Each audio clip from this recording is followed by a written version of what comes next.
This trip did not start out so great. Let me give you a little backstory into how I thought this trip was going to go, at least the beginning of it, because my plane got in around 5 o'clock yesterday. I figured I had plenty of time to make it to my hotel, get settled in, maybe watch some TV for a bit, film a video, edit it that night, render it that night, and have it ready to be posted today. Well, that didn't end up happening because yesterday was insane with how much stress was brought upon me. Even before I got onto the plane, I checked the paperwork that I needed for this conference, and one of the stipulations was that I needed 2 government IDs, driver's license and something else. I was going to use my social security card.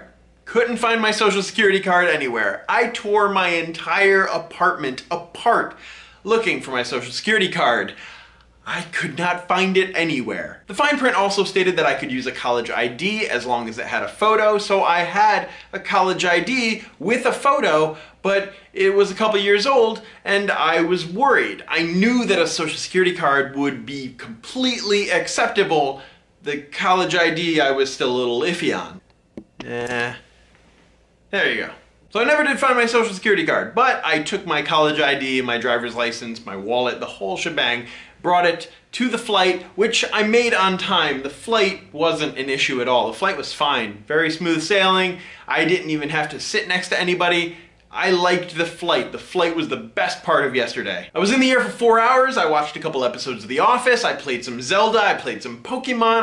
I just relaxed the whole flight. Like I said, the flight was great. But when I landed, that is when things started to just fall apart. You see, I had 2 carry-ons. I had my suitcase, I had my backpack, and I had my camera with the tripod, the Joby tripod. The new Sony camera that I bought with the flip screen, I had that in my hand. And at some point, it wasn't in my hand anymore. I unfortunately didn't realize that until I made it to my hotel, which was a $15 Uber ride from the airport.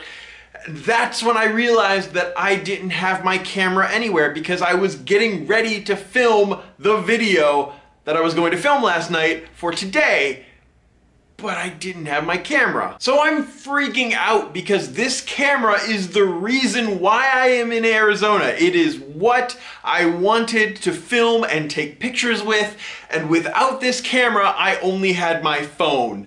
And I was not going to record videos on my phone. Because aside from the NASA conference, I still want to post a video every single weekday. And I'm not going to just not do that due to extenuating circumstances of me being an idiot and leaving my phone at the airport, which is what I ended up doing. What happened was after I exited my plane, I went to the pickups area. I sat down, I called an Uber, and then I grabbed my 2 bags, but forgot to grab my camera. The camera and tripod was sitting on the seat next to me, and for some reason, I left it there and didn't realize that it wasn't in my hands. The one thing that was constantly in my hand most of the entire trip, I just forgot about it in the airport. So once I was back at the hotel room and I realized that I left my camera at the airport, I called the airport immediately, but the person that answered told me that Lost and Found left at 5 and it was now closer to 8 or 7 or 6 or something.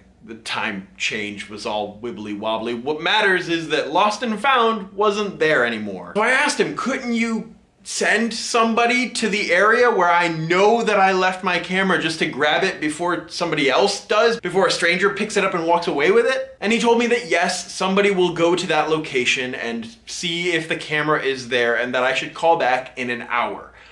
But I decided that that wasn't good enough and I wanted to be a little more preemptive. So I call an Uber to get a ride back to the airport to departures to go to the exact gate where I was waiting to check to see if my camera was there, or at the very least, if somebody had picked it up and I could grab it from them. Because in my mind, I either lost this camera or the airport was going to have it. And if the airport was going to have it, I was gonna need to go back to the airport anyway, so I might as well just be a little more preemptive. I did not want to wait wait an hour to call and then have to go to the airport when I wanted to go to the airport. So by this point, I had paid for an Uber to go from the airport 20 miles to go to my hotel, to go 20 miles back to the airport, and I knew that I was going to need to call an Uber to go back to my hotel. And my Uber drivers were super nice, but the second Uber driver, he was great. But in my mind, I was freaking out about this camera, knowing that I had probably lost it forever. My entire reason for being in Arizona to go to this conference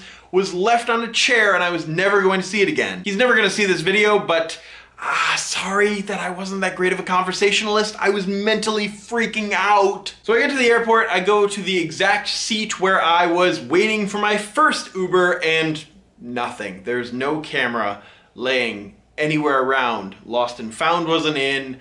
I hadn't heard back from the guy who I had called initially about the lost camera. I left a message with Lost and Found, realizing later that I forgot to give them my phone number and I was thinking all of this while staring at this empty chair where I set my camera and tripod down.